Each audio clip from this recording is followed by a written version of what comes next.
72 থেকে 75 সাল পর্যন্ত সবচেয়ে বেশি হিন্দুদের জমি জমা দখলে নিয়েছে আওয়ামী লীগ।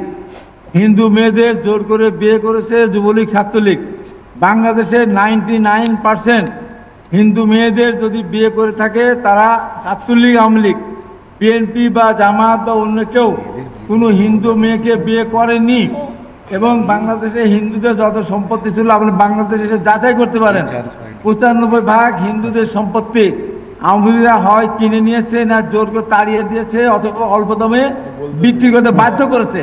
আপনি বাংলাদেশে জরিপ করে যান, বিএনপি বা জামাত হিন্দুদের কোনো সম্পত্তি দখল করেনি, তাদের কাছে কিনেও নেয়নি। খুব 2-1% হয়তো হিন্দুদের কাছ থেকে জমি কিনতে পারে। বেশ, আমি আপনাকে একটু থামাচ্ছি। রোকেয়া প্রাচী আমার সঙ্গে রয়েছেন। রোকেয়া প্রাচী, আপনি শুনছেন নিশ্চয়ই, প্লিজ আপনার উত্তর। রোকেয়া প্রাচী, আমি কথা বলতে চাই। বলুন রোকেয়া প্রাচী।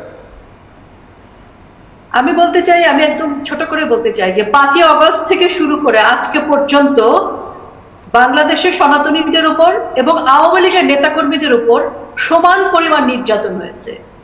থানা যেমন ভাঙচুর লুটপাট হয়েছে, মন্দিরও ভেঙেছে। শুধু মন্দির না, আমরা দেখেছি মাজার পর্যন্ত ভাঙা।